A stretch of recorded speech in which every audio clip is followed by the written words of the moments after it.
mais moi j'ai de quoi manger. Ma table a été remplie. Mes enfants ont mangé à leur faim. C'est une grâce. Oh, j'aime bien. Pasteur Diane, hier, elle a prêché quelque chose. Elle dit que c'est que toi tu as. Tu trouves que c'est peu, c'est petit, c'est peu, mais c'est la prière d'une personne. C'est la prière d'une personne. Donc, il a dit, on commence d'abord rien que par la bonne santé. C'est la prière de quelqu'un qui est hospitalisé. Yakaba Santa. C'est la prière de quelqu'un qui est hospitalisé. Avoir la bonne santé. Mais toi, tu as ça, tu n'as rien payé. Avoir des enfants, même s'ils sont compliqués, c'est la prière d'une femme stérile. C'est la prière d'une femme stérile. Tu es là chez toi, tu n'es pas à l'hôpital. La prière de quelqu'un qui est à l'hôpital à cet instant. La prière de quelqu'un qu'on doit couper une jambe, on doit couper un bras. La personne aimerait juste garder ses bras et ses jambes. La personne aimerait juste sortir de là. Mais toi, tu es en bonne santé. Toi, tu es à la maison. Oh, la prière d'une personne, toi, tu l'as. Il y a des personnes qui sont partout dans le monde. Ils rêvent de venir en Europe. Shalom, maman. Ils rêvent de venir en Europe. Il y en a même qui prennent des bateaux, qui prennent des risques. D'autres ne vont jamais arriver à destination. Mais toi et moi, on a pris l'avion. Nous sommes arrivés ici comme des reines. La prière d'une personne qui est encore en Afrique, au Maroc. La prière d'une personne qui va prendre les bateaux, le risque de pouvoir venir en Europe. Mais toi et moi, nous sommes arrivés sains et saufs. Oh, shalom, darling. C'est la prière d'une personne. J'aimerais que c'est ce soir que tu commences à réaliser que ta vie, c'est la prière d'une personne. Tu as tellement de choses que Dieu a fait en toi. Tu as tellement de choses que le Seigneur t'a donné et c'est la prière d'une personne. Oh Seigneur, c'est la prière d'une personne. Tu as mangé à ta faim. La prière d'une personne, c'est d'avoir juste un verre d'eau, d'avoir juste un bout de pain. Mais toi, tu as mangé en excès. Tu as même gardé, d'autres s'étaient même abîmés, tu as jeté. Mais la prière d'une personne, c'est juste d'avoir à manger. La prière d'une personne, c'est juste avoir à manger. Mais toi, tu en as. La prière d'une personne, c'est d'avoir un enfant en bonne santé. Son enfant est malade. Moi, je connais une femme.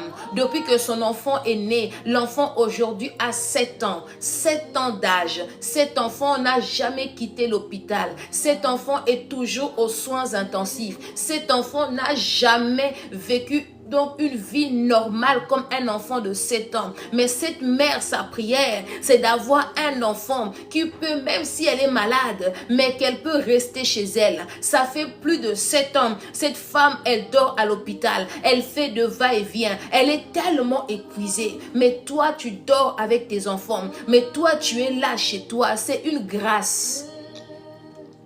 Je veux que tu réalises que ce soir, ta vie, c'est une grâce. Ta vie, c'est la prière d'une personne. C'est que tu as, c'est vraiment la prière d'une personne. Il y a des personnes qui pleurent. Il y a des personnes qui aimeraient, oh, shalom Larissa. Il y a des personnes qui aimeraient juste marcher. Ils sont dans des fauteuils roulants. D'autres, depuis qu'ils sont nés, ils n'ont jamais pu se mettre debout. Mais toi et moi, on se plaint. Non, je marche beaucoup. Non, j'ai mal aux jambes. Il y a une personne qui est en train de supplier l'Éternel qu'il puisse juste avoir 2 jambes pour se tenir debout. Oh Seigneur, aide-nous. Est-ce que tu peux réaliser la grâce que tu as? Tu peux réaliser la grâce que tu as aujourd'hui. Tu es là, tu as des papiers, tu peux partir, tu peux voyager à gauche et à droite. Je connais des gens, plus de 20 ans en Europe sans papier. Plus de 20 ans, ils n'ont pas de séjour régulier. On donne, on reprend. On donne, on reprend. Toi, tu es même belge, tu es même française, tu es même allemande, tu es même hollandaise, tu es même british. Mais tu négliges ça. C'est comme si ce n'est rien pour toi. Mais c'est la prière de plusieurs personnes. C'est la prière de plusieurs familles. merci Neige. C'est la prière de plusieurs familles d'avoir le séjour que toi tu as. Il y a des personnes qui rêvent d'avoir juste les séjours de 5 ans. Il y en a qui sont là, séjours de 3 mois, des 6 mois, on prolonge et puis après on prolonge plus. Mais toi tu as ta carte des résidences. Toi tu es résident. Mais ça tu ne vois pas. Seigneur, seulement Seigneur, regarde, j'ai pas ceci, j'ai pas cela. Est-ce que ce soir on peut être reconnaissant? Est-ce que ce soir, on peut être reconnaissant à Dieu? Tu ne vas pas regarder ce que tu demandes à Dieu, mais tu vas regarder ce que Dieu t'a donné. Parce que ce qu'il t'a donné, c'est à toi. Ce qu'il t'a donné, tu le possèdes. Ce qu'il t'a donné, personne ne peut te l'arracher, tu le possèdes. Est-ce que tu peux dire merci à Dieu pour ça? Oh, il y a des personnes qui sont là en train de pleurer. Ils pleurent. Seigneur, regarde ma vie. Depuis que je suis née, regarde ma vie. J'ai jamais été fiancée. Mais toi, tu es mariée, tu es fiancée et tu te plains. Oh, que le Seigneur nous aide. Que le Seigneur nous aide. Il y a des personnes qui sont là. Shalom Sophie. Ils sont là, ils ne savent pas. Il y a des personnes qui aimeraient servir Dieu comme toi. Maintenant là, je vais taper fort.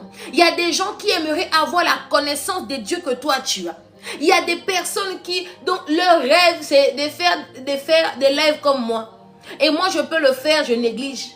Et moi, je peux le faire, j'ai la capacité de le faire, je néglige. Ah, je suis fatiguée. Ah, cette semaine ici, je ne peux pas. Ah, je suis fatiguée. Mais il y a des gens, ils savent même pas parler comme ça. Leur rêve, c'est de pouvoir prêcher. Leur rêve, c'est de pouvoir aider les autres avec la parole de Dieu. Mais ils ne savent pas.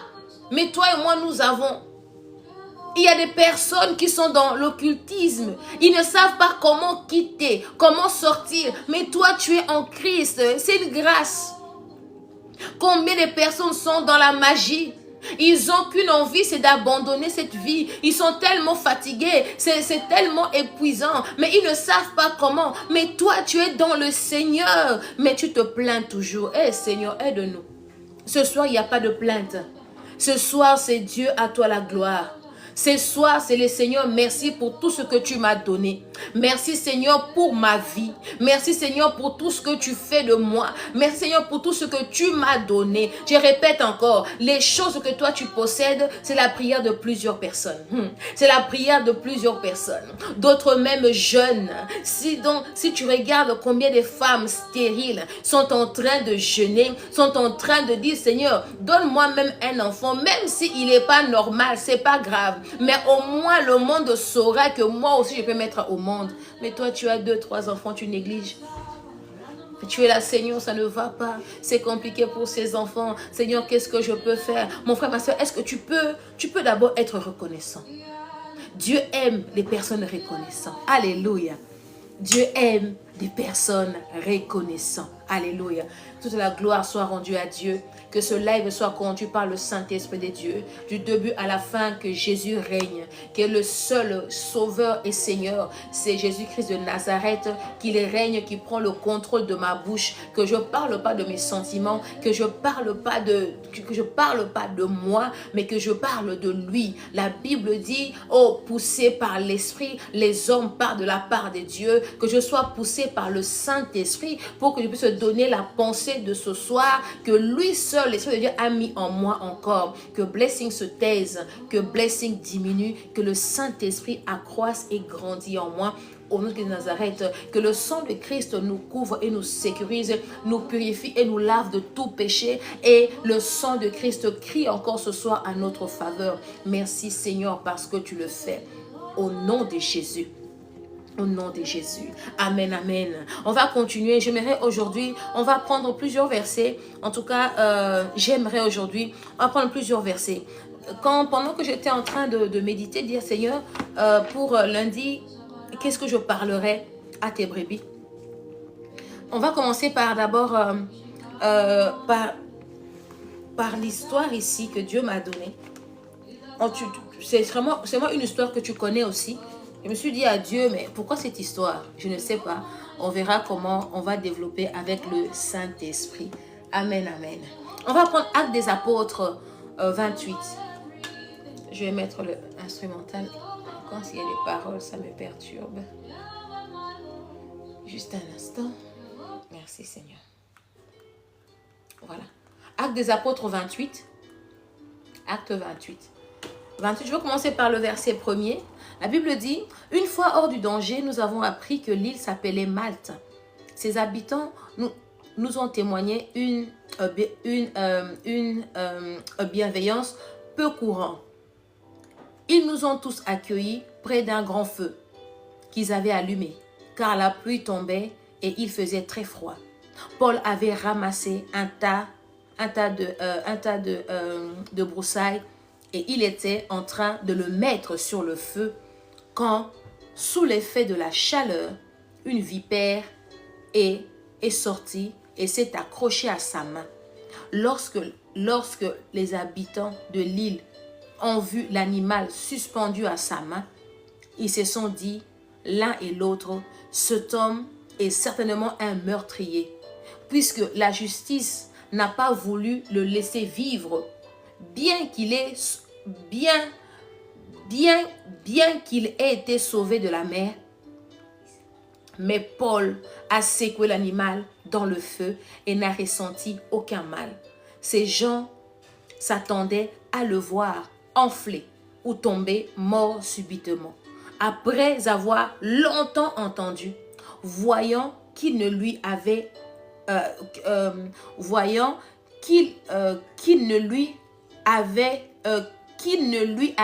aucun mal, ils ont changé d'avis et ils ont déclaré que c'était un Dieu. J'aime beaucoup cette histoire de Paul. En tout cas, c'est vraiment une histoire qui nous inspire beaucoup. Dans le combat spirituel, je n'ai jamais prêché cette histoire. Mais on va développer ça aujourd'hui. Ici, Paul, il partait pour être jugé. Il partait à Rome, je crois, pour être jugé. Et ils ont fait naufrage. Le bateau a fait naufrage. Et ce que j'aime bien, Paul avait déjà dit, même si le bateau fait naufrage, personne ne mourra parce que le Seigneur me l'a montré. Ils ont fait naufrage, ils sont arrivés dans l'île de Malte. Et là, il dit que quand nous sommes une fois arrivés sur l'île, donc c'est quelque chose de nouveau. Quelque chose, donc l'île là, Paul ne connaissait pas l'île de Malte. Mais c'est une île, c'était pas sa destination. C'était pas sa destination. Mais, comment on dit, les circonstances ont fait que Paul puisse se retrouver à l'île de Malte. Et quand Paul se retrouvait de là, c'est pas qu'il est parti de là par bonté. C'est pas que Paul avait envie d'aller sur l'île de Malte. Paul partait à Rome et le bateau avait échoué. Et ils se sont retrouvés dans l'île de Malte. Donc, je viens dire à une personne, là où tu es en train de partir, là où Dieu t'a dit, lève-toi et pars. Tu t'es levé, tu as commencé le service dans le Seigneur, tu as commencé à servir Dieu. Il y a des endroits où tu vas arriver dans ta vie, que tu le veuilles ou pas. C'est comme si tu vas passer par l'île de Malte. C'est un endroit que tu ne connais pas. C'est une situation que tu ne connais pas, que tu n'avais jamais vécu cela auparavant. Mais le Seigneur veut que tu passes par là pour que ce soit un témoignage. Tu n'as pas compris. Tu dois passer par l'île de Malte pour que les personnes qui se trouvent à Malte témoignent que tu as Dieu. Parce que tu passes par une situation qui est très compliquée. Tu passes par une saison qui est très compliquée, qui n'est pas ta saison. Là où tu es, ce n'est pas ta place. Mais le Seigneur t'a emmené pour un temps. C'est-à-dire que là où tu vas arriver, ça ne sera pas rose. Là où Dieu nous envoie toujours, ce n'est pas... les personnes seront toujours gentilles avec nous. Ici, les gens étaient gentils avec Paul, mais il y a eu la vipère qui a... Donc, il y a eu la vipère qui a apparu. On dit ici, cette vipère n'a pas apparu comme ça. On dit Paul ramassait des bois, il ramassait des feuilles mortes, hein, comme on dit dans des broussailles, donc ce sont des tiges, des feuilles mortes que Paul ramassait pour aller alimenter le feu. Et les feux, c'est la prière. Le feu que Paul allait alimenter, toi et moi, notre feu, c'est la prière. Tu n'as pas remarqué, au plus tu pries, quand tu commences à monter en prière, quand tu dis, en tout cas, cette année, je vais prier, c'est l'année où tu auras plus de combats. Pourquoi? Parce que le feu révèle le serpent. Le feu fait sortir les serpents. Tu vas voir, il y a des personnes qui sont ni chaud ni froid. Dans leur vie, ils n'ont pas beaucoup de combats. Mais toi, tu es à fond dedans. Toi, tu es là, comme on dit, jour, donc comme on dit, tous les jours, tu es là. Ta vie est consacrée à Dieu. Mais tu ne comprends pas qu'il n'y a que des combats. Mon frère, ma soeur, le feu révèle le serpent. Le serpent ne va pas aller là où c'est froid. Le serpent ne va pas aller là où c'est tiède. Le serpent va aller là où il y a la chaleur. Le serpent est sorti, s'est agrippé au bras de Paul. Et ce qui est bizarre, tout le monde attendait la mort de Paul. C'est comme toi, tu vis dans une situation où tous tes proches, on dit mais ça c'est fini pour toi. On a dit que tu as la maladie incurable. Dans cette maladie-ci, on ne guérit pas. On peut seulement avoir simplement des calmants. Ce soir, je viens te dire, cette maladie, c'est Malte. Ce problème-là, c'est l'île de Malte. Donc, c'est-à-dire que aussi que tu vas demeurer là, même si le feu va sortir, mais le Seigneur va t'accorder la victoire. Des fois, Dieu laisse. Parce que si Dieu n'avait pas suscité cela, si Dieu n'avait pas permis que le serpent mord Paul au bras, il n'y allait pas avoir des miracles. Et on dit que il y a environ des terres à partir. Et puis on dit que après avoir entendu longtemps, voyant qu'il ne lui arrivait aucun mal, ils ont changé d'avis et ils ont déclaré que c'était un Dieu. Il faut que les gens confessent que toi tu as un Dieu et que toi tu es serviteur de Dieu, tu es serviteur de Dieu. Aussi longtemps que tu passes par l'île de Malte. L'île de Malte, c'est la souffrance parce qu'il fait froid. C'est le naufrage. Tu as tout perdu. En plus, tu vas dans une terre inconnue. Donc, toi, tu vis du jour au jour, en fait. Donc, comme on dit chez nous au Congo, tu vis autour du jour. Donc, c'est-à-dire que ce que tu as aujourd'hui, tu manges. Tu ne sais pas si tu vas manger encore demain. Donc, l'île de Malte révèle l'insécurité. L'île de Malte révèle, comme on dit, donc tu es perdu. Parce que c'est un endroit hostile. Tu es perdu. Shalom Shekinah. Pourquoi c'est comme ça? Parce que le Seigneur permettra que la vipère sort. Le Seigneur, moi j'ai toujours eu un problème dans la Bible là où on parle du serpent. Si tu dis, mais Seigneur, pourquoi est-ce que toi tu sais que le serpent là est mauvais? Pourquoi tu le laisses? C'est qu'on n'a jamais compris. Dès les commencements, là où le serpent se révèle, c'est-à-dire qu'il y a quelque chose de bien. Le serpent, il cherche la proie. Le serpent, lui, il sort pas se balader comme ça, comme tout le monde, comme un chien. Le chien, il sort se balader matin et soir. Mais quand un serpent sort pour aller arracher, pour aller prendre une proie, pour aller prendre la nourriture. Un serpent ne sort jamais en vain. Un serpent peut rester des jours et des jours immobile. Mais le jour où il décide de bouger, c'est pour aller chercher à manger.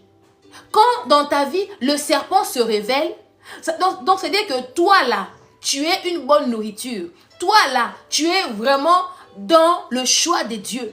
Parce que les serpents, ils ne mangent pas n'importe quoi. Ils ne mangent pas n'importe quoi.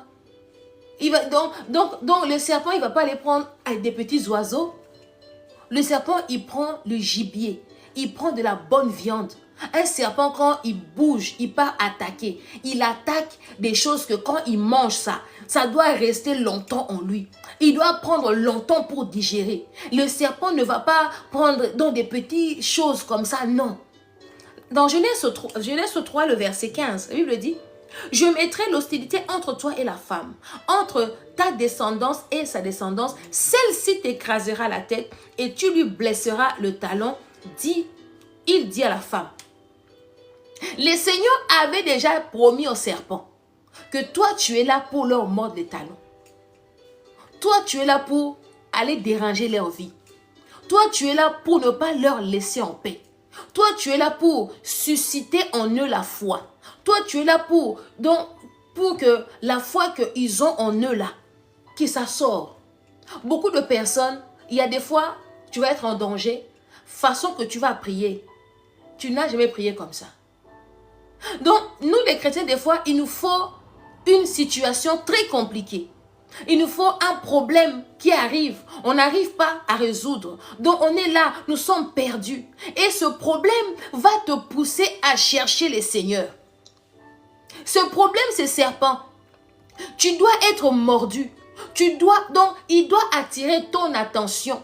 Tu dois être mordu pour réagir, pour bouger. Parce que quelque chose qu'on ne mord pas ne bouge pas. Des fois, tu es là, tu comprends, moi, les combats, non, je vais chasser, je vais faire ceci. Mais tu combats sans savoir d'abord qu'est-ce qui m'a mordu, qu'est-ce qui m'en veut, c'est quoi mon ennemi, c'est quoi mon problème. Un serpent te mord, toi, tu confonds avec moustique. Un serpent te mord, toi, donc tu confonds avec mouche. Un serpent te mord, toi, tu confonds avec cafard. C'est pour cela que des fois, tu envoies le feu au cafard. Ce n'est pas le cafard, c'est le serpent. Le serpent, quand il te mord là, il te mord pas seulement. Quand il mord, il injecte le venin. Et le venin, le but du venin, ça monte, ça va dans le sang. Et quand le cœur pompe le sang dans tout le corps reçoit le venin. C'est pour cela que quand un problème t'arrive dans la vie, ça monte au cœur. Tu as tellement mal, tout le corps est foutu. Tout le corps est découragé. Mais toi, au lieu d'abord de comprendre que le problème que j'ai ici, la base, c'est le venin. Le venin est venu du serpent. Toi, tu vas comprendre, oui, chez moi aussi, ici, il y a trop de moustiques. C'est moi ici, il y a trop de mouches. Et mon frère, ma soeur, c'est différent. Chaque combat est différent.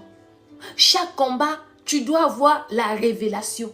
Tu dois avoir le discernement. Parce que la morsure n'est pas le même. Et même dans le serpent, il y a plusieurs différences de serpent. Il y a plusieurs morsures aussi. Il y a plusieurs morsures. Je vais te dire une chose. Malgré tout ça, ce que j'aime avec le Seigneur, il t'a dit une chose ici. Matthieu 10, le verset 16.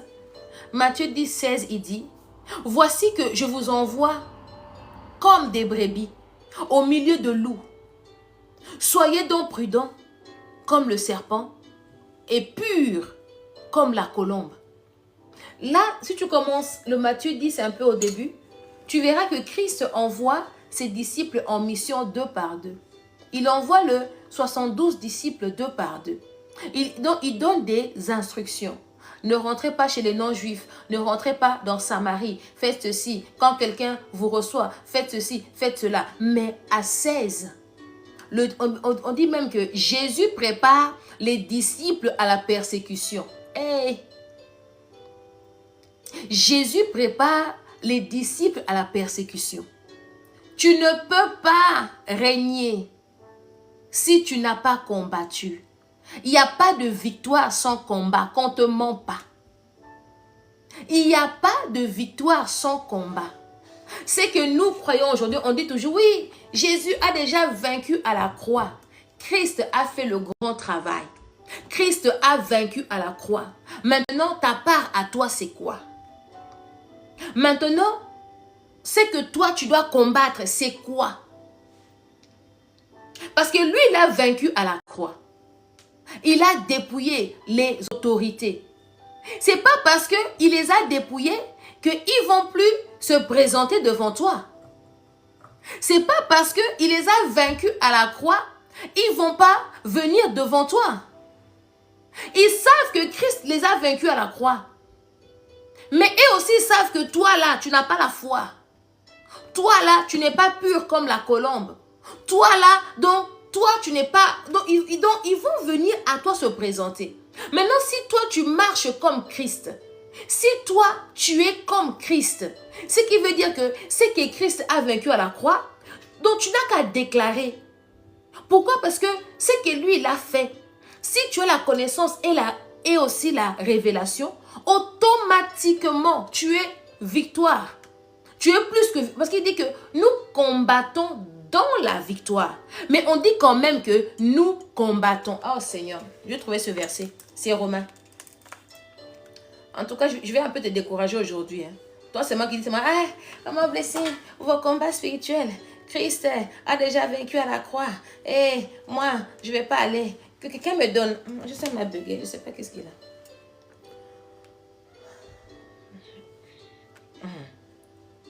Nous combattons dans la victoire. Aïe, aïe, aïe. Seigneur, aide-nous. 2 Corinthiens 10, le verset 4. 2 Corinthiens 10, le verset 4. La Bible dit, 2 Corinthiens 10, le verset 4. On va commencer même par le verset 3. On dit, si nous marchons dans la chair, nous ne combattons pas selon la chair. Car les armes avec lesquelles nous combattons ne sont pas charnelles, mais elles sont puissantes par le vertu des dieux. Nous renversons le forteresse. Nous renversons les raisonnements et toute hauteur qui se lève contre la connaissance des dieux, et nous emmenons toute pensée captive à l'obéissance de Christ. Maintenant, dis-moi, où on dit que toi, tu ne dois pas renverser, tu ne dois pas, renverser les raisonnements. Donc, tu ne dois pas renverser les forteresses. On dit bien, nous combattons. Ah, il dit bien, les armes avec lesquelles nous combattons ne sont pas charnelles. Christ a vaincu à la croix, oui. S'il n'y avait plus rien à faire, ces versets n'allaient jamais être écrits. On dit ici que nous avons Christ, oui, mais nous devons aussi renverser les forteresses. Nous devons aussi renverser les raisonnements. On dit toute hauteur, toute chose qui se lève contre la connaissance des dieux. Parce que si tu as la connaissance des dieux, la Bible dit dans Jean 8, 32, vous connaîtrez la vérité et la vérité vous rendra libre. Donc, la connaissance de la vérité était un combat. La connaissance de la vérité, c'est ça aussi, c'est le combat. Souvent, nous ne combattons pas. Non, Bessie, moi, je ne combats pas. Moi, Christ a vaincu à la croix. Mais on dit, nous renversons les raisonnements. Ça, c'est le Nouveau Testament, hein, ce n'est pas ancien. Nous renversons les forteresses. Les forteresses nous empêchent de jouir de tout sur la terre. Le forteresse nous empêche d'avancer. Les forteresses sont là pour que nous ne puissions pas évoluer. La Bible dit, dans le livre de Josué, on dit, Jéricho était barricadé et fermé pour les Israélites. Ce n'était pas fermé pour tout le monde. Lis bien la Bible. On dit bien, Jéricho était barricadé et fermé pour les Israélites. Je vais trouver ce verset. Parce que j'aime bien les versets à l'appui. Tu vas comprendre que quand je dis que moi, blessing, moi, vos trucs là, moi, je ne fais pas. Non, moi, je ne fais pas. Mon frère, ma soeur, reste. Nous, on va combattre. Nous, on va combattre comme il faut. Très bien. Très bien même. Josué 6, le verset 1er. Josué 6, le verset 1er.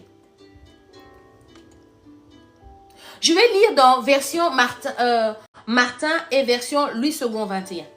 Louis II dit, Jéricho, Josué 6 1er. Jéricho, shalom Patrick.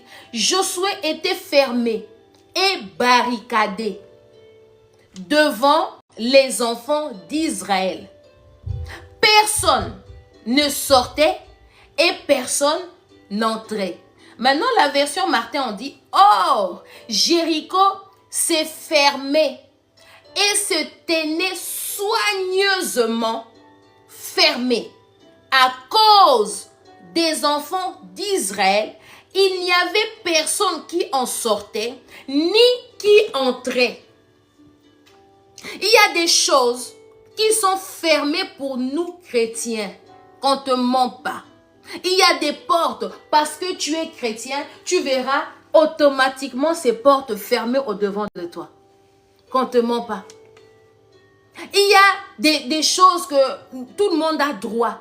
Mais parce que toi, tu es chrétien, il y a une persécution.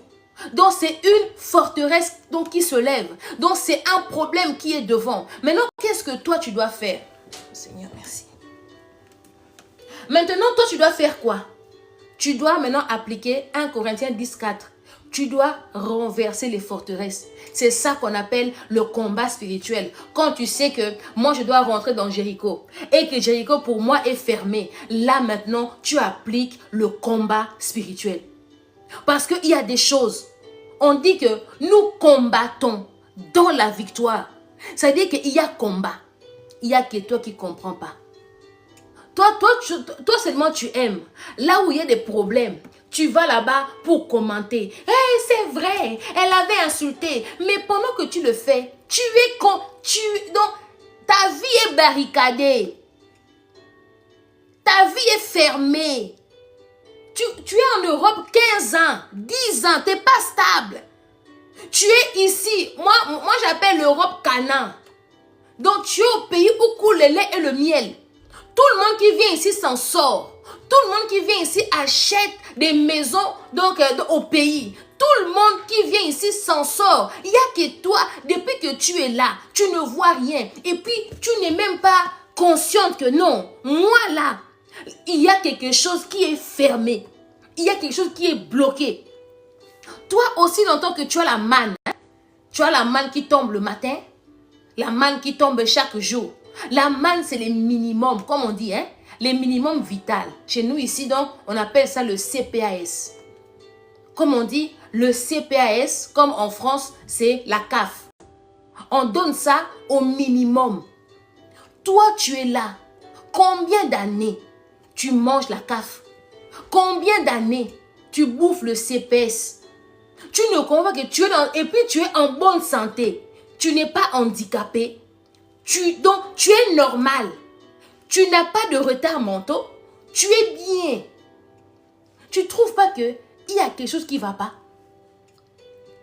Pendant que les personnes qui sont peut-être venues après toi en Europe, pendant que moi quand je suis venue en Europe, il y avait même des gens que j'ai trouvé déjà belges. Imagine, ils sont déjà nés belges. Mais nous, on est venus ici, on a fait ça d'abord pour les séjours. Mais eux, ils sont belges. Mais jusqu'à aujourd'hui, il y a des personnes que quand tu regardes leur vie, donc toi-même, tu regardes ta vie, tu dis que non, Dieu est bon. Je marche avec le Seigneur. Je marche vraiment avec Dieu. Jéricho était barricadé et fermé. Il y a des portes qui sont fermées au-devant de nous, qu'on ne te ment pas.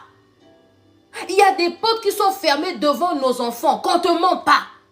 Il y a des portes qui sont fermées. On dit bien des forteresses.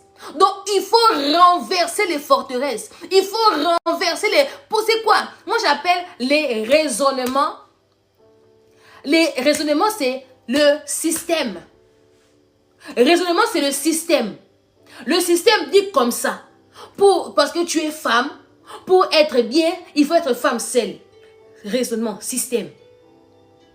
On dit que ici, pour être bien, il faut être comme ça. Mais or que la Bible dit, toujours dans Josué 1er, il dit là où foulera la plante de tes pieds, je te le donne en possession. Le jour où j'avais lu ça, j'ai prêché ça. Si tu regardes, Dieu parle et de la mer d'Euphrate, donc il parle de nord, sud, est, ouest. Dieu avait donné les 4 points cardinaux aux enfants d'Israël. Et puis il les a dit, partout où tu mettras tes pieds, c'est à toi. Tu es venu en Europe. Tu as mis tes pieds ici. Mais tu as l'impression comme si quelqu'un d'autre vit ta vie. Tu as l'impression comme si toi, tu vas travailler, quelqu'un d'autre consomme le salaire. Tu as l'impression comme si tu vis ici, mais la pression que toi tu as, c'est pas possible. Pourquoi? Il y a des forteresses. Il y a des choses qui te résistent. Il y a devant toi, il y a Jéricho. Le serpent est sorti pour te réveiller. Le serpent Comment moi j'ai dit, donc c'est le serpent s'est révélé pour un peu te faire coucou. Pourquoi tu dors? Parce que la Bible dit, hein, le serpent là, on a vu avec Paul. Acte combien? Je ne sais même plus. Acte 28. Hein, acte 28. Le serpent l'a mordu, oui. Là où tout le monde devait mourir avec la morsure du serpent, Paul n'est pas mort. Paul n'est pas mort. Il a secoué, renversé le serpent. Pourquoi? Parce qu'il avait la foi. Il avait la foi. Il n'y a que toi et moi quand on dit, ma sœur, on va prier maintenant. Eh, moi, blessing, toi aussi tes prières là ne finissent jamais. Eh, on a fait déjà 30 jours. Mon frère, ma sœur, il y a des forteresses. Le combat est perpétuel. Il y a des forteresses. Notre vie, c'est quoi? Tu combats, tu as la victoire, tu te reposes un peu. Demain encore, donc tu te lèves encore, tu combats. Pourquoi? Parce que si tu veux toujours avoir la victoire. Moi, je n'ai jamais vu quelqu'un qui fait du sport pendant sa carrière on va dire 20 ans et qui ne va pas aller à l'entraînement. J'ai pas vu. J'ai jamais vu ça. Quelqu'un qui veut réussir à l'école, il doit aimer les cahiers, il doit aimer les cours, il doit aimer la bibliothèque, il doit aimer les recherches. J'ai jamais vu quelqu'un qui est étudiant, lui n'étudie pas. À moins que tu sois génie. Même les génies étudient. Même eux quand même, ils ouvrent quand même les cours. Mais nous sommes chrétiens. Mais nous ne voulons pas prier. Mais nous voulons prophétie. Nous voulons, Dieu a dit ça, hein? Je vois. Ce qui a tué aujourd'hui le monde, c'est je vois. Oh Seigneur, merci. J'ai un autre passage pour toi. Je vois. Tu n'as même plus envie de faire quoi que ce soit. Parce qu'on a tellement vu. On a tellement vu en toi. Donc en toi, on lit comme comme un livre ouvert. On a tellement vu. C'est quel passage encore? Seigneur, aide-moi. J'avais préparé un passage. Je ne sais plus si c'est dans Actes. Non, c'est pas Actes. Exode. Je vais le trouver. Si je trouve ça, je vais vous montrer. On a trop. Le combat ici aujourd'hui, il faut te lever. Qu'est-ce qui est fermé chez toi? Qu'est-ce qui est barricadé chez toi? Qu'est-ce qui ne va pas? Pourquoi tu es toujours... Donc tout le monde fait même chose que toi. Mais les autres font, ça réussit. Mais quand seulement toi, tu commences, ça ne marche pas. Tout le monde fait, comment on dit, dans business. D'autres même font un business là, c'est même trop peu. C'est même trop peu. Mais toi, tu commences bien. Mais tu finis jamais. Ah, tu dis, Seigneur, mais qu'est-ce qui se passe? Moi, je ne comprends pas. Pourquoi? Parce que Jéricho était...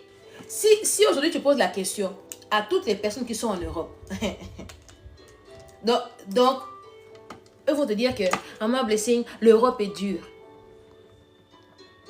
Tout le monde qui est ici va dire l'Europe est dure, l'Europe est compliquée, l'Europe est ceci. Mais pendant qu'il y a nos frères, on est du même pays, même famille, qui veulent venir. Moi, une fois, ma mère avait dit à une de ses cousines, qui disait, oui, nous aussi, on veut aller en Europe. Ma mère a commencé à se plaindre. Non, l'Europe n'est plus comme avant. L'Europe, ceci. Sa cousine lui a dit quoi? Il dit, on va faire échange. Toi, rentre ici, moi, je vais aller. C'est ce que j'avais dit. Ce que toi, tu as, c'est la prière d'une personne. Mais nous, on ne se rend pas compte.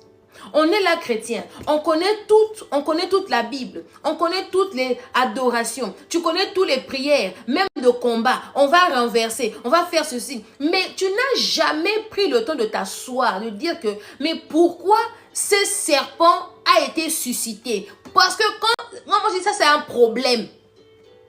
Parce que quand un serpent, il vient, il bouge tout. Il te pique. Quand il te mord, tu as mal partout. Tu Tu as mal dit, mais ça c'est quoi? J'étais à moi tranquille, j'étais à moi ceci, je n'ai rien fait. Mais qu'est-ce qui se passe? C'est pour te réveiller. Parce que Dieu avait vu que ta foi avait baissé. Ou Dieu veut t'accorder un nouveau témoignage. Donc ce qui veut dire que quand le serpent vient, donc il se révèle, c'est pas que tu dois avoir peur de serpent. Mais tu dois prier maintenant pour le renverser, pour l'écraser. Parce que ta mission est, il dit que tu écraseras sa tête. Tu écraseras sa tête. Lui, sa mission, il le fait très bien. Il te mord le talon. Quand il a occasion, en tout cas, il ne te rate pas. Il ne te rate pas. Mais toi, quand tu vois le serpent, tu lui fais coucou. Tu sais, oh, tu es beau. Oh, tu es magnifique. Oh, et tu le touches. Tu sais pas qu'en touchant les serpents là, tu mets ta vie en danger. En touchant les serpents, tu mets ta vie, c'est comme nous chrétiens là, c'est en jouant avec le péché, tu mets ta vie en danger. Parce que l'ennemi, s'il trouve une porte, il trouve une brèche, il ne va pas te rater. On dit quoi dans 1 Pierre? C'est 1 Pierre, hein? On dit quoi? Le diable rôde comme un lion dévorant. Il est en train de rôder. Il dit quoi? Cherchant une porte. Cherchant une porte pour entrer. J'aimerais qu'aujourd'hui, que tu commences un peu à bien examiner ce serpent qui t'a mordu. Que tu commences un peu d'abord à regarder, mais dans ma vie, qu'est-ce qui ne va pas? Chaque année, tu es mordu au même endroit, au même moment. Chaque année, tu répètes la même histoire. Chaque année, tous les mois. Donc si c'est novembre, toi, novembre, c'est pleurs. Chaque année. Pourquoi? Parce que toi-même, tu marches comme un aveugle. Tu ne vois pas que tu as... Donc, toi, tu veux rentrer dans Jéricho. C'est fermé pour toi. On dit bien, Jéricho était barricadé et fermé pour les enfants d'Israël. Nous sommes les peuples de Dieu.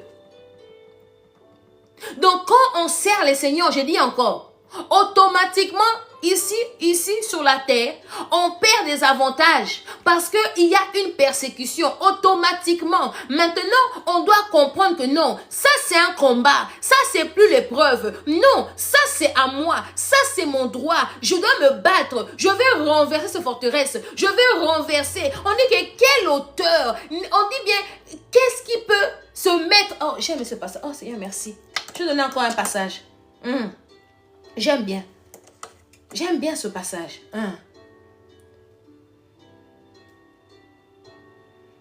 Oh Seigneur, aide-moi.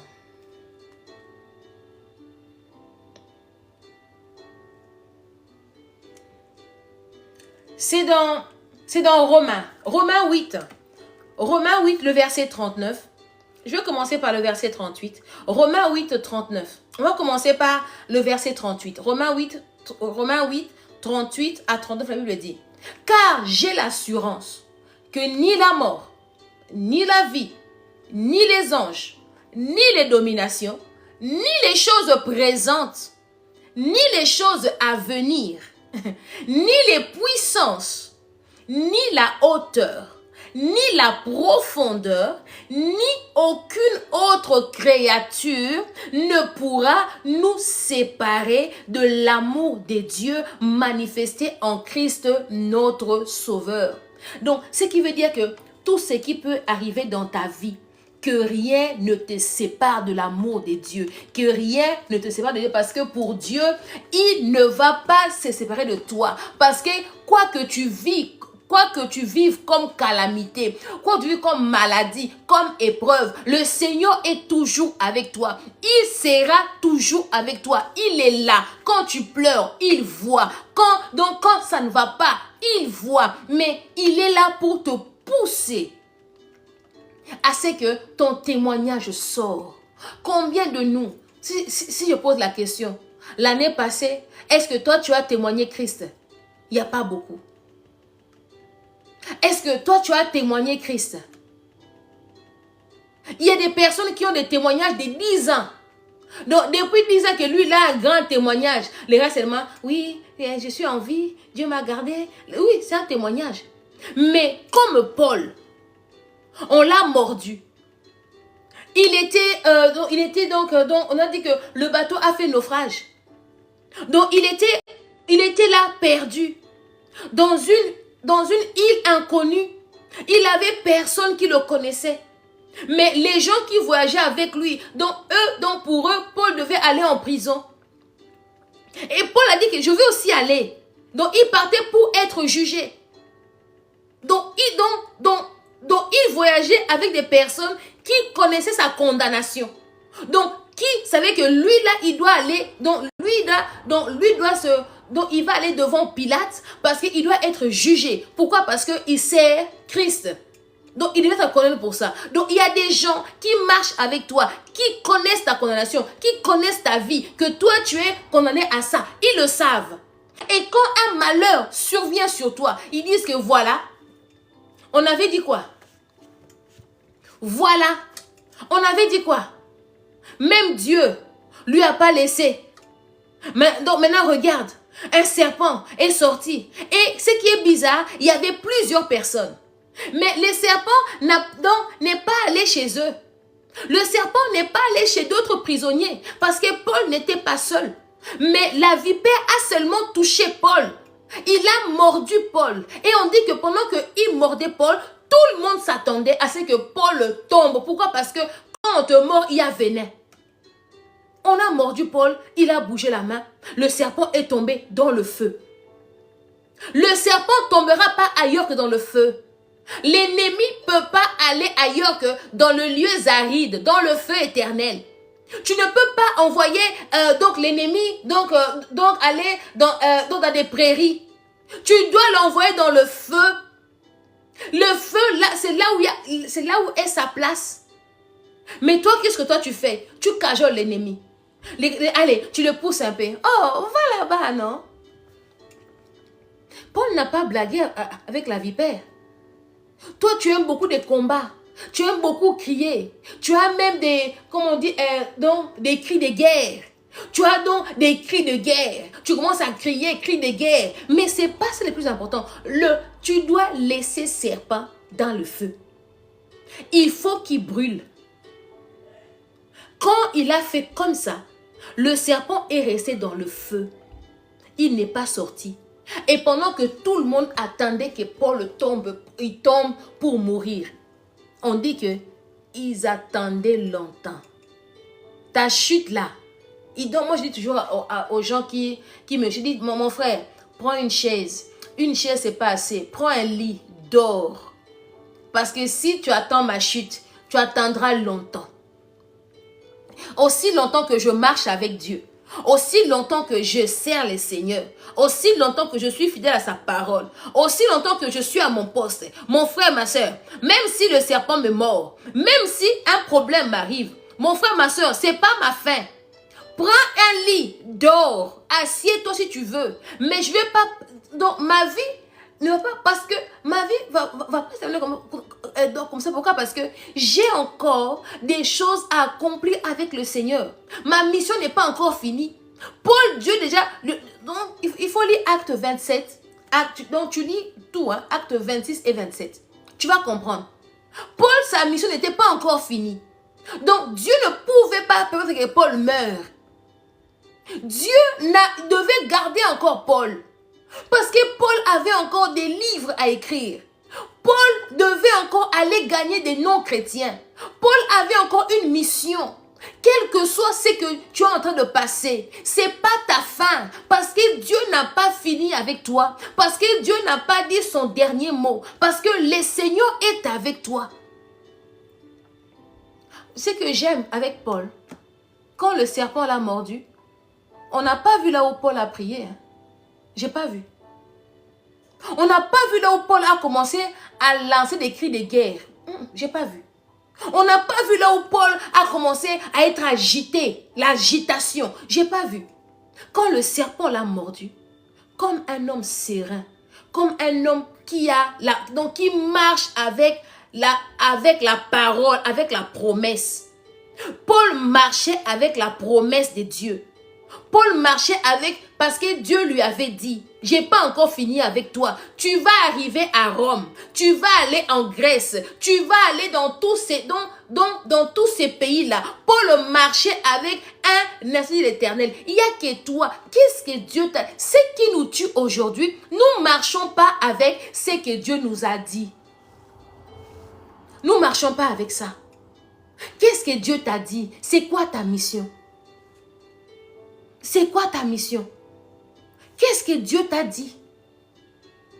Pour lui, tu vas faire quoi? C'est quoi ta mission? Ta mission n'est même pas encore remplie à moitié. D'autres même, non, comme nous là, on n'a même pas encore commencé, la vérité. Là, c'est des miettes. Ma mission n'a pas encore commencé. Ça c'est des miettes. Ça, c'est des miettes. Ma mission n'a pas encore commencé. Maintenant, comment tu veux que je puisse mourir maintenant? Ma mission n'a pas encore commencé. Parce que si tu confesses la mort viendra aussi. Si tu vas au cimetière, il y a plein de missions non accomplies. Il y a plein de promesses non accomplies. Si Paul s'est agité, si Paul était agité, Paul n'allait pas vivre. Si Paul était agité, a commencé à bouger, a commencé donc la panique, Paul n'allait pas vivre, Paul allait mourir. Ce qui nous tue, quand le serpent nous mord, au lieu qu'on puisse se référer à Genèse 3, à écraser les serpents, non, nous on commence à pleurer. Nous on commence à s'agiter. Au lieu qu'on puisse comprendre que non, ce serpent ici, il m'a mordu parce que Dieu veut me donner un nouveau témoignage. Non. On condamne Dieu. On condamne les pasteurs. On condamne l'église. Dans cette église ici, il n'y a pas de puissance. Ce pasteur ici, donc lui n'est pas fort. Ah, toi aussi. Donc, quelle prophétesse. Combien de fois, moi, je ne me suis pas fait insulter. Parce que Dieu t'a montré quelque chose sur la personne. Et toi, tu le dis. Maintenant, la personne elle-même ne marche pas comme Dieu veut. La chose n'arrivera pas. À moins que Dieu lui fasse grâce. Mais souvent, quand Dieu te montre quelque chose, tu dois te tenir à ta place. Et tu dois prier. Et tu dois avoir, donc comme on dit, une bonne marche pour aussi toucher. Combien on leur dit des prophéties? Ma sœur, ne bouge pas de l'église où tu es. Parce que Dieu va te visiter là-bas. Et tu vas voir après la parole, les problèmes commencent. Parce que ça, c'est le serpent. Maintenant, Dieu veut voir. Est-ce que tu vas résister? Quand le serpent va te mordre, est-ce que tu vas rester? Beaucoup échouent. Ils n'échouent pas à cause du venin. Rien que la morsure. Tellement ça fait mal. Après, en eux, la morsure provoque le venin. Le venin commence à monter, à monter, à monter, à monter. Quand maintenant le venin arrive au cœur et le cœur donc il pompe le sang. Allez, quand il va relâcher, tout le corps est mort. Tu vois la personne qui était zélée pour Dieu, la personne qui priait pour le Seigneur, la personne est morte. Pourquoi? Parce que ton agitation t'a fait perdre le contrôle. Ton agitation t'a fait perdre tout ce que tu avais gagné. Combien on fait des jeûnes pendant longtemps? Exemple, donc tu peux jeûner pendant même, donc on dit 21 jours. 20 jours, tu tiens. Mais, ah non, c'est assez. Dernier jour seulement, tu relâches. Pourtant, dans Daniel, on dit que Daniel a pris la résolution. Donc, dès qu'il avait pris que moi, je vais jeûner, on dit que le Seigneur l'avait déjà répondu. Mais les princes des Perses, lui, résistaient. Ce qui arrive dans nos prières, quand nous prions, le Seigneur nous répond déjà. Quand nous demandons à Dieu, il donne déjà. Les problèmes que nous avons, c'est les princes de Perse. Je vais donner ça. C'est pour cela, on doit renverser. On doit renverser les forteresses. Je vais te donner ça comme dernier verset.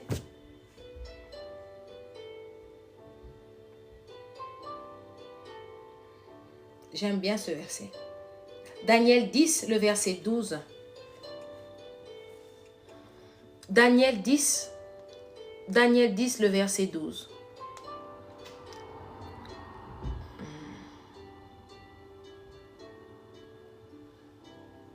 Je vais commencer par le verset 11. Daniel 10, le verset 11 à 13. Daniel 10, 11 à 13. Je lis au nom de Jésus. Puis il me dit, Daniel, homme bien-aimé, sois attentif aux paroles que je vais te dire et tiens-toi debout à la place où tu es, car je suis maintenant envoyé vers toi. Car je suis maintenant envoyé vers toi. Lorsque m'est ainsi parlé, je me tins debout en tremblant. Il me dit, Daniel, ne crains rien, car dès le premier jour où tu as eu à cœur de comprendre et de t'humilier devant ton Dieu, tes paroles ont été entendues. Et c'est à cause de tes paroles que je viens. Le chef du royaume de Perse m'a résisté. 21 un jour. Mais voici Michael, l'un des principaux chefs, est venu à mon secours. Et je suis demeuré là auprès du roi de Perse. Le problème, c'est pas que tu pries mal. Le problème, c'est pas que Dieu t'a pas répondu. Mais quand on te répond, il dit bien, dès le premier jour que tu as eu à cœur de prier, dès le premier jour, tu as eu à cœur de prier, j'avais déjà répondu. Mais les chefs, les princes, donc les chefs de Perse, les princes de Perse m'ont résisté. Maintenant, quand il y a résistance, on doit faire quoi? Quand il y a résistance, ça veut dire que c'est là où tu rentres en combat. Quand il y a résistance, c'est là où tu dois maintenant aller pour renverser. Quand il y a résistance, parce que c'est une force qui est en face de toi, qui te résiste. Il dit bien, dès le premier jour, combien de nous ont fait des prières? Dès longtemps tu as prié, Dieu a déjà exaucé. Même dans tes rêves, tu vois.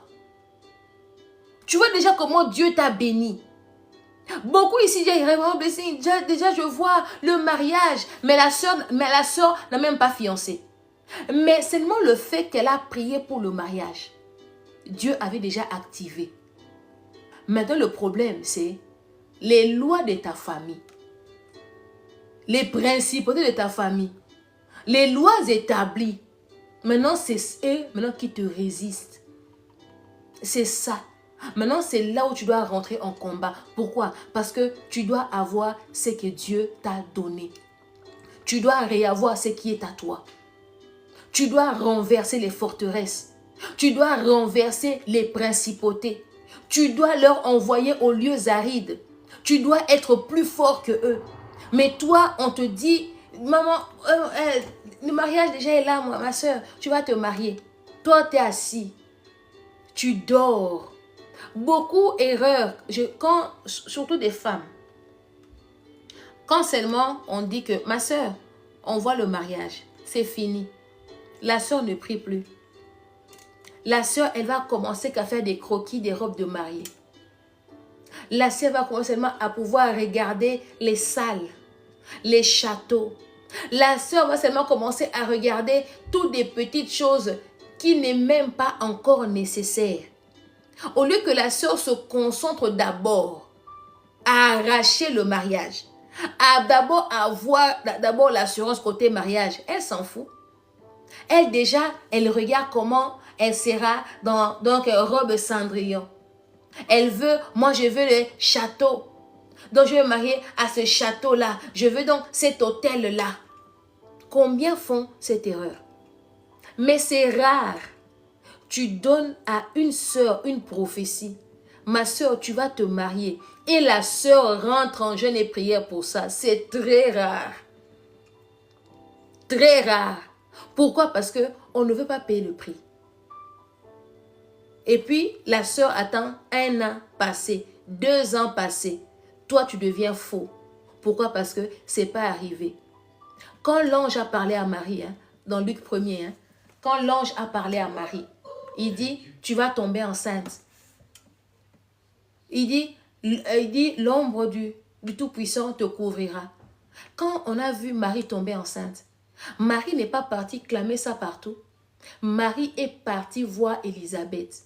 Marie est partie 6 mois chez Élisabeth. Marie est partie se cacher. Marie est partie rechercher la face de Dieu. Marie a compris que non, ici là, je dois d'abord chercher Dieu. Je dois d'abord aller me mettre à côté. Mais toi, on te dit que tu vas être enceinte. Tu es enceinte. Selfie sur selfie. Donc tu vas même faire des photos, faire l'album, parce que c'est comme ça, parce que c'est comme ça. C'est pour ça qu'on n'a pas de victoire. Merci Edoxy. On n'a pas de victoire. C'est pas parce qu'on n'a pas prié. C'est parce qu'on ne sait pas préserver. C'est parce que nous, on croit que quand Dieu donne, il n'y a pas de principauté. Il n'y a pas des gens qui vont nous combattre. Non. Nous, on croit que maintenant, on a. Et c'est bon. Je vais montrer. Et regardez la bague. Et regardez. Mais après, est-ce que d'abord, toi, tu sais le combat que tu vas t'attirer? Ce soir, que tu prennes conscience. Quand le serpent se révèle à toi, ça veut dire il annonce un témoignage. On n'aime pas ça, mais c'est une vérité. Quand un serpent se révèle à toi, quand il vient te mordre, ne fuis pas.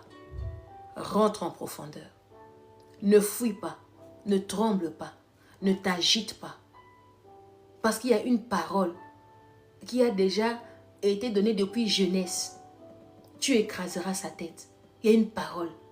Marche avec assurance. Marche avec ce que Dieu t'a dit pour les prochaines années, pour le prochain mois. Qu'est-ce que Dieu t'a dit? Qu'est-ce que Dieu t'a montré sur ta vie, sur ton ministère, sur ta maison?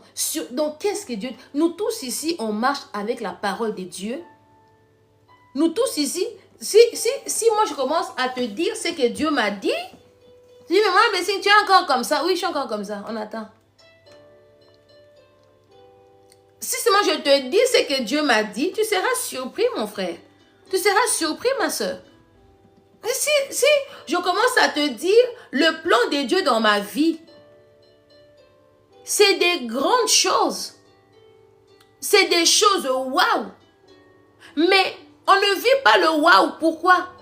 Parce que Dieu aussi nous met encore à l'épreuve. Dieu aussi veut vraiment être sûr de nous. Donc nous sommes en même temps un peu comme Job. Dieu te donne, il reprend. Et puis il va te voir, te regarder comment tu vas réagir. Combien de nous que Dieu a donné, a repris? Tu as maudit même Dieu. Seigneur, pourquoi? Moi j'ai prié, tu m'as donné. Parce que Dieu veut, donc il a repris ça. Il te met à l'épreuve pour encore que tu as plus grand. Mais nous on ne comprend pas. Nous on ne comprend pas. Quand il y a comme ça, quand on vit un peu comme Job, ça y est. Les trois amis viennent, on commence à se lamenter.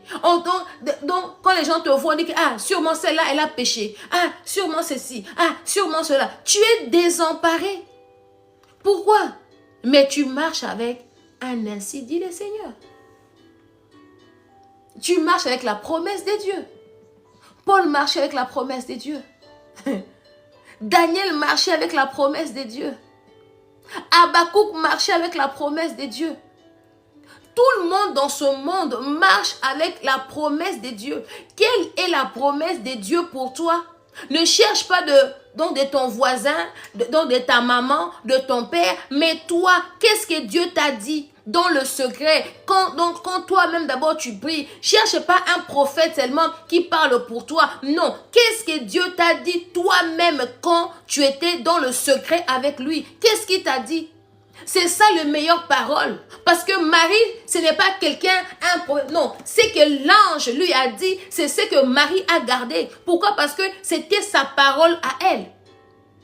On lui a dit, tu vas enfanter. Oh, cet enfant sera le Messie. Ainsi, on a parlé à Marie. C'est pas un prophète qui a dit à Marie, malgré les prophètes avant, ils ont dit ça. Jérémie l'a dit, Ésaïe a dit, plusieurs ont parlé de Christ. Mais quand l'ange s'est montré à Marie, a parlé d'abord à Marie. Imagine une fille vierge. Elle est enceinte. Même Joseph ne voulait plus. Là maintenant, l'ange a intervenu, a parlé maintenant à Joseph. Mais si c'est toi et moi des maris aujourd'hui, on va faire comment? Si c'est toi et moi des maris, on dit que non, c'est pas possible. On va créer des problèmes. C'est pour ça qu'on ne garde pas nos bénédictions. On parle trop. On dit même là où il n'y a rien à dire. Donc toi, tu veux seulement que les gens voient que non, c'est à toi que Dieu a parlé. C'est à toi que Dieu a promis des choses. C'est à toi que Dieu a dit. Là où il y a la parole de Dieu, toi, tu ne veux pas.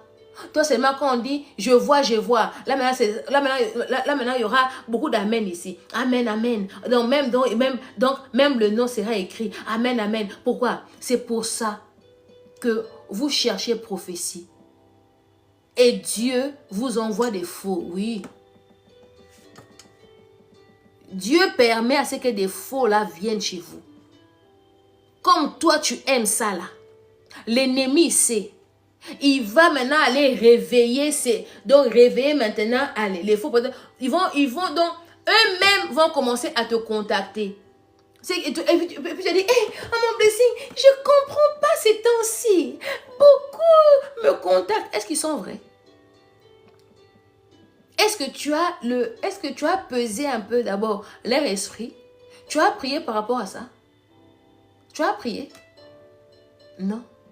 L'ennemi sait que toi, tu aimes ça. Il sait que toi, tu aimes prophétie. Toi, tu aimes je vois, je vois. Il va prendre tous les faux. Il va me commencer à t'envoyer les messages. Oh, ma sœur. Oh, ceci. Oh, c'est là. Et tu es là. Tu ne comprends pas. Après, mon blessing, mais le prophète ici, il avait dit ça pour moi. Il avait dit ceci. Il avait dit cela. Tu ne comprends pas. Jéricho est fermé pour toi. Jéricho est barricadé pour toi. Maintenant, là, tu dois apprendre à renverser toi-même. Après la prière ici, maintenant toi-même, tu vas regarder un peu. Dans ta vie, qu'est-ce qui est fermé? Dans ta vie, qu'est-ce qui est, on dit bien, soigneusement fermé? Donc, tu dois vraiment regarder avec attentivement. Dans ma vie, qu'est-ce qui est soigneusement fermé?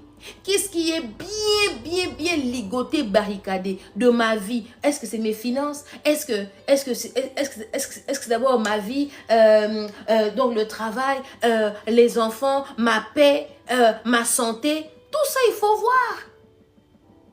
Il y a des gens, la santé a toujours été un problème. La santé a tout, donc la personne ne peut pas faire 2 mois sans prendre médicaments. Donc, on ne peut pas faire 3 mois sans aller donc chez le médecin. Toujours. Là, c'est-à-dire que la santé là est barricadée.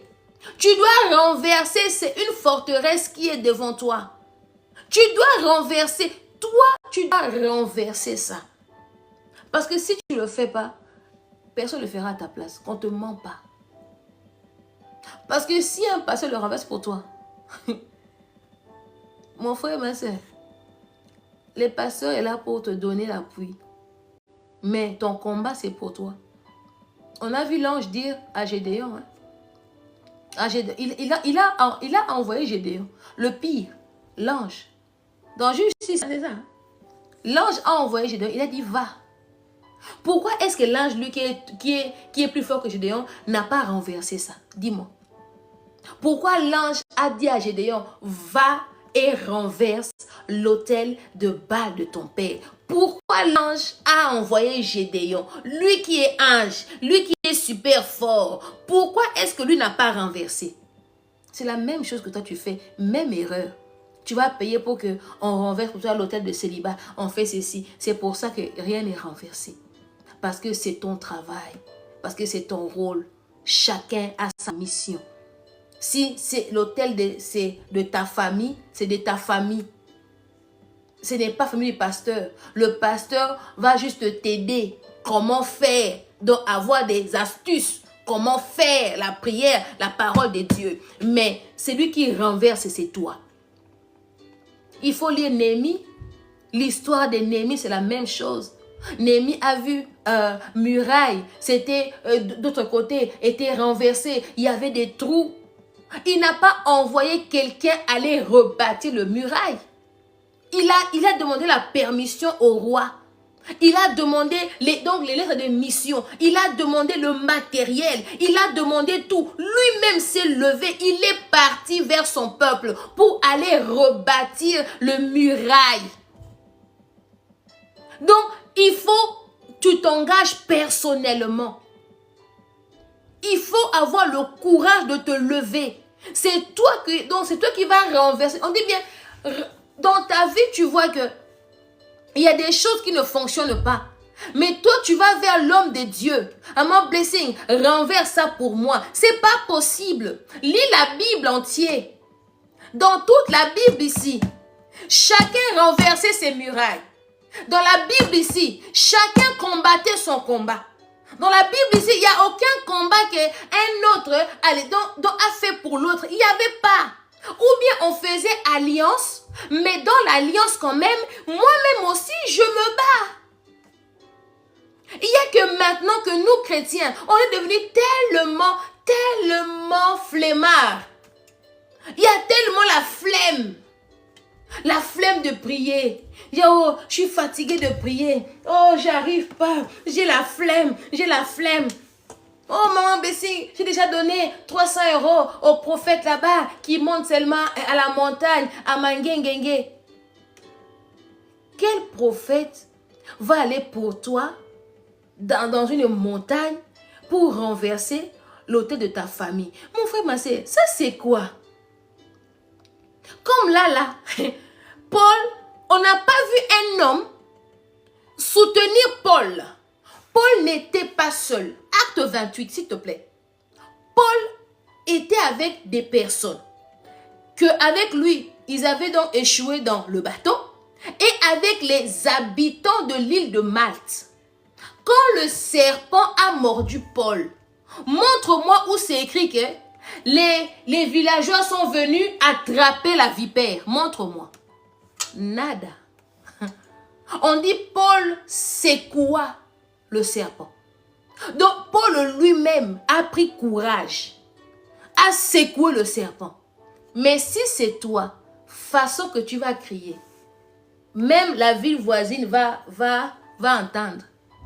Si c'est toi, façon que tu vas pleurer, on va croire comme si quelqu'un t'a frappé. Pourquoi? Parce qu'on ne veut plus prendre nos responsabilités.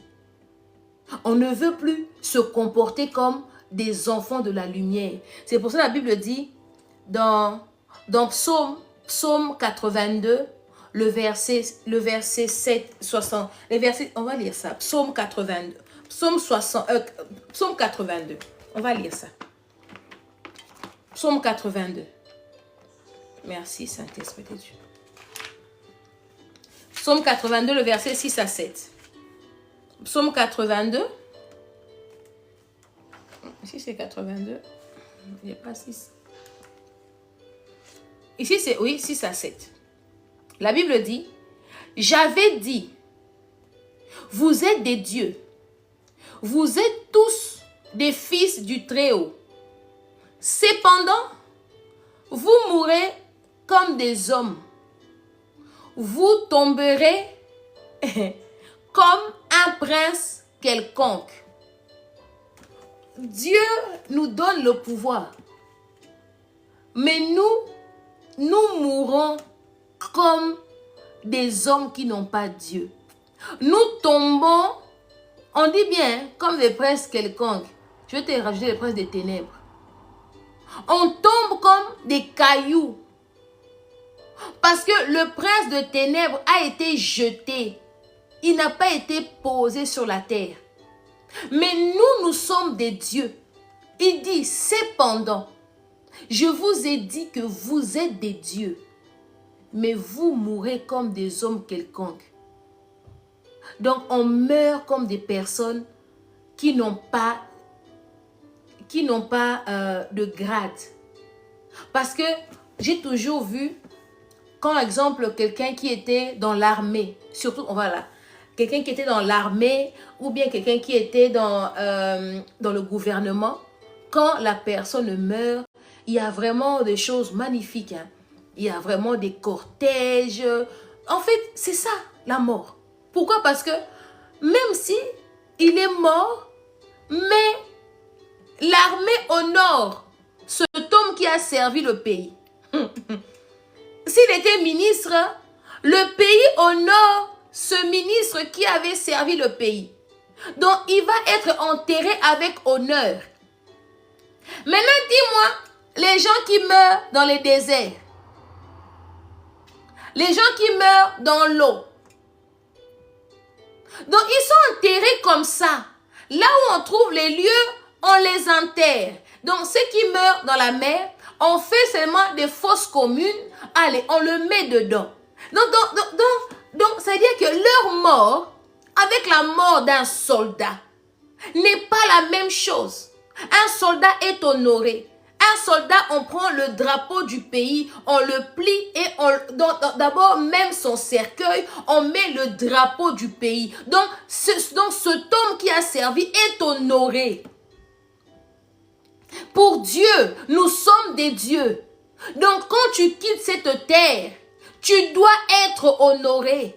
Quand tu quittes, donc il faut pas mourir comme quelqu'un comme ça, qui est parti, allez, donc là-bas, au désert, il s'est perdu, et voilà, il est mort, on l'a enterré quelque part là-bas. La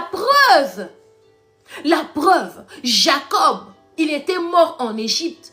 Il avait demandé à ce que ses os, Seigneur, aide-nous. Jacob, hein, il avait demandé, c'était sa dernière volonté, et que le jour où son peuple quittera l'Égypte, qu'on laisse pas ses os là-bas. Imagine, ça a pris combien d'années? Ça a pris combien de temps? Et on le dit aussi, ils ont aussi pris les os de Jacob. Ils sont partis avec. Mais il y a que nous, on meurt comme si on n'a jamais connu Christ, on ne connaît pas la parole de Dieu. Donc, tu es quelqu'un qui devait régner. Tu es mort, tu n'as même pas effleuré un peu les règnes. Tu es mort, donc tu es mort sans gloire. Tu es mort sans gloire. Or que tu étais destiné à être élevé. Tu étais destiné à être connu. Donc il y avait des choses que Dieu avait mis en toi. Il fallait faire des miracles. Il fallait accomplir les choses de Dieu. Mais tellement tu t'es toujours sous-estimé. Tellement donc toi, tu ne crois pas en toi. Tu es mort comme un homme quelconque. Ça, c'est triste. Et le pire même, tu meurs encore dans les péchés. Ça, c'est la cerise sur les gâteaux. Tu meurs encore dans les péchés. Donc, toi qui étais un enfant de Dieu, qui connaissait la parole de Dieu, quand tu meurs là, sans honneur, allez, maintenant le cadeau, l'enfer. Pourquoi? Parce que tu n'as pas appris à renverser les forteresses. Tu n'as pas appris à te lever. Tu n'as pas appris à combattre. Tu n'as pas appris à dire non. Tu n'as pas appris à dire que moi je bouge pas. La terre ici est à moi. Tu n'as pas appris à être comme Caleb. Moi j'aime Caleb. Hein? Caleb n'a pas regardé que la promesse, c'était quand il avait 40 ans. Maintenant, il dit à Josué, maintenant j'ai 80 ans. J'ai la même force que j'avais quand j'avais 40 ans. S'il faut le combat, je veux. Pourquoi? Parce qu'il devait avoir Hébron, c'était à lui. Donc, Caleb a résisté aux forteresses. Caleb a résisté aux caprices de l'âge. Caleb a résisté. Il y a que toi, on a appelé na colis, nous autres c'est colis, cola, cola, nous autres lutter, cola, nous on va lutter, nous sommes des Caleb, nous sommes des Caleb, on ne va pas regarder 80 ans d'âge, je vais prêcher même à 80 ans, pourquoi? Parce que je suis Caleb. Si on dit vraiment blessé, tu vas aller en Inde prêcher. Aussi longtemps que je peux encore aller en Inde. Même si j'irai et je prêcherai. Pourquoi? Parce que je suis Caleb. Je résiste. Toi, tu résistes jamais. Tu tombes, tu tombes, tu tombes, tu tombes. On te mord un peu par le serpent. Tu tombes. Après, tu es là. Moi, je ne comprends pas. Ouais, les combats spirituels. C'est quoi? Il faut refuser. Ce soir, prie. Ce soir, en fait, ce soir, assieds-toi un peu. Regarde un peu ta vie. Regarde un peu le forteresse. Regarde un peu d'abord ce qui bloque ta vie. Regarde là où vraiment tu es coincé, coincé, coincé. Et puis maintenant, tu prends la parole de Dieu. Et tu commences à déclarer. Et tu commences à prier. Et tu commences à déclarer. Tu verras. Les choses vont se faire. Les choses vont se faire. Tu feras le combat toi-même. Tu vas renoncer aux choses que tu ne vois pas claires. Tu vas renoncer. Shalom, shalom. Ton nom est compliqué. Vigline, shalom. Tu dois renoncer. Tu dois dire non. Tu dois refuser. Renverse les forteresses. Si on dit que moi, on a toujours renversé. Oui. Cette fois-ci, renverse ça bien. Cette fois-ci. En tout cas, j'ai dit aux proches qui me connaissent, j'ai dit, cette année-ci, je suis radicale. Cette année-ci, je ne laisserai même pas une mouche passer. Année-ci, moustique et mouche, je ne laisse pas passer. Parce que cette année, je dois témoigner la gloire de Dieu. Cette année, je dois témoigner. Donc, si toi, tu es mouche, tu vois que je vais te laisser. Je ne laisserai ni mouche, ni moustique, rien. Parce que je suis déterminée à renverser les forteresses. Je suis déterminée à renverser Jéricho. Je suis déterminée à rentrer. Parce que Jéricho, là-bas, c'était donc une très bonne ville. Je suis déterminée à rentrer à Canaan. Je ne vais pas voir qu'il y a les fils d'Anak, il y a des géants, il y a ceci. Non, moi je suis comme Caleb, moi je suis comme Josué. Oui, malgré les géants, mais le Seigneur est avec nous. Il nous a promis, on va y aller. Malgré les géants, ne regarde pas les géants. Shalom. Ne regarde pas les géants, ne regarde pas le fils d'Anak, ne regarde pas que oui, c'est donc une terre occupée. C'est pas ton problème. Si Dieu dit que c'est à toi, c'est à toi. Si Dieu dit que tu vas renverser, tu vas renverser. Quand le peuple d'Israël avait renversé Jéricho, donc ils avaient pris Jéricho comme possession. C'était maintenant à eux. C'est eux qui ont régné. Mais Jéricho était d'abord occupé et puis était fermé. Ce soir, lève-toi. Ne laisse pas ces Jéricho-là fermés parce que tu as le mandat de Dieu. Jéricho n'était pas donc renversé avec des burins, non, avec l'obéissance, avec la marche. Donc marche avec le Seigneur. Quel que soit Jéricho, quelle que soit l'épaisseur des murs. Parce que j'ai aimé quand Pasteur Stella au Canada, elle nous a expliqué Jéricho. Ah, j'ai beaucoup aimé. Elle a même donné les mesures. Imagine donc les mesures du mur. Donc l'épaisseur de briques. En tout cas, c'est là où j'ai vraiment réalisé que non. C'était vraiment barricadé et fermé. Elle a dit, regardez, c'était telle épaisseur. Maintenant, nous, on marchait. Maintenant, eux seulement marchaient. 1, 2, 1, 2, 1, 2. Pendant que eux marchaient, rien ne se faisait. Pendant que eux marchaient, maintenant, quand Dieu dit maintenant, au dernier tour, allez, les trompettes. On dit que Jéricho s'est renversé à l'intérieur. 5 mètres d'épaisseur, imagine. 5 mètres d'épaisseur. Donc, Jéricho était tellement sûr que je ne vais pas tomber. C'est comme ici, on a mis des lois. Ils sont tellement sûrs que toi, là, tu ne vas pas percer. Ils ont mis des systèmes établis, des lois de ta famille établies que toi, là, tu ne peux pas percer. Mais, si tu as la révélation, tu vas renverser ça. Si tu as la révélation, tu vas rester calme. Moi, j'aime les combats où on combat calmement. C'est les combats de la tête. Paul a combattu calmement. Jéricho, pas de bruit, marche seulement. Caleb a eu Hébron, il n'a pas combattu. Il a juste rappelé et montré qu'il était prêt.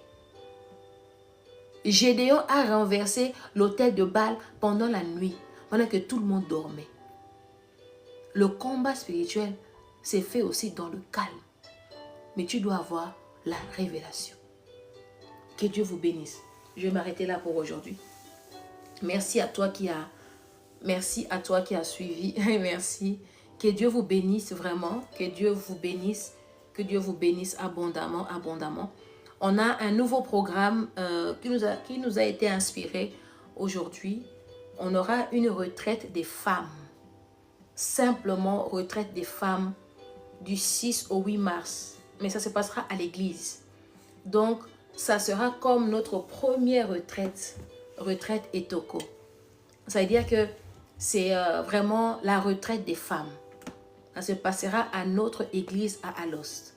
C'est du 6 au 8 mars. On va faire l'affiche bientôt. Donc cette semaine, on va faire l'affiche. Et toute personne, toute femme qui veut venir doit s'inscrire. Pourquoi? Parce qu'on n'a pas beaucoup de place. On n'a pas beaucoup de place. Donc, quand tu t'inscris maintenant, on va te dire qu'est-ce qu'il faut. Il ne faut pas m'emmener matelas gonflable. On appelle ça retraite Etoko. Ça veut dire, la chose que tu peux, que nous, on va emmener, c'est les matelas là des yoga. Les matelas des gymnastiques. Vous voyez comment c'est fin là? C'est ça. Moi-même, je vais aller ce week-end à Decathlon pour aller voir le prix. Si tu n'as pas, eh bien, on va te donner le prix, combien ça coûte. Tu vas le retrouver dans la salle. Et on va acheter des couettes aussi à Ikea, des couettes légères, voilà. Donc les couettes blanches là, qu'on va avoir ça. Donc, c'est-à-dire que tout le monde qui viendra, il n'y a pas de matelas gonflables.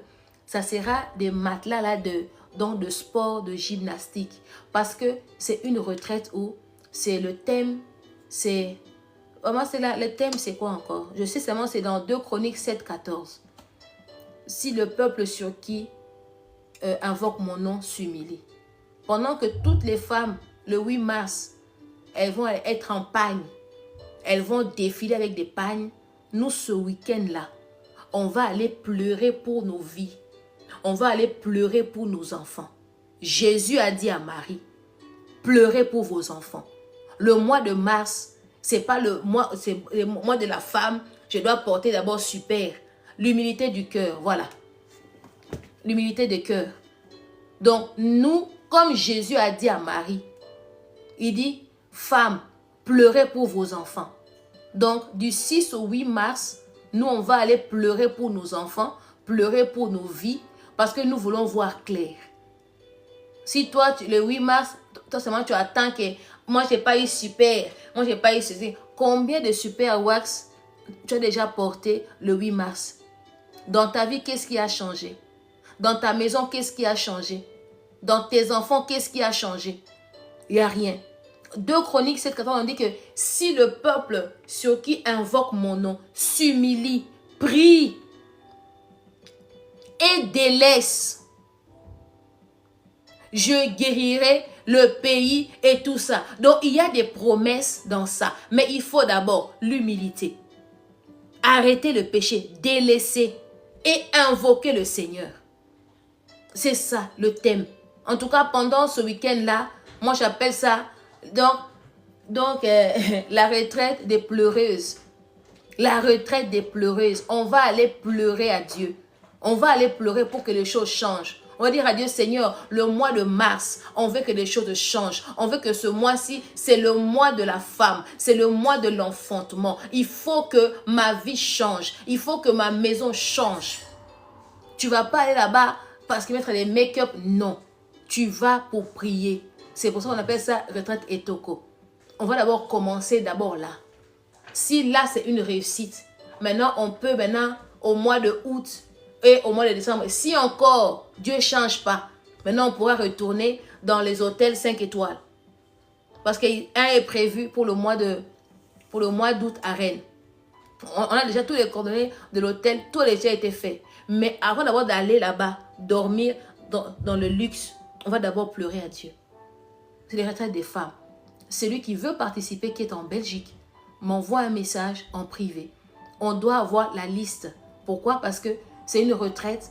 On doit aussi prévoir du pain, prévoir du thé, prévoir des choses légères. On va quand même manger légèrement.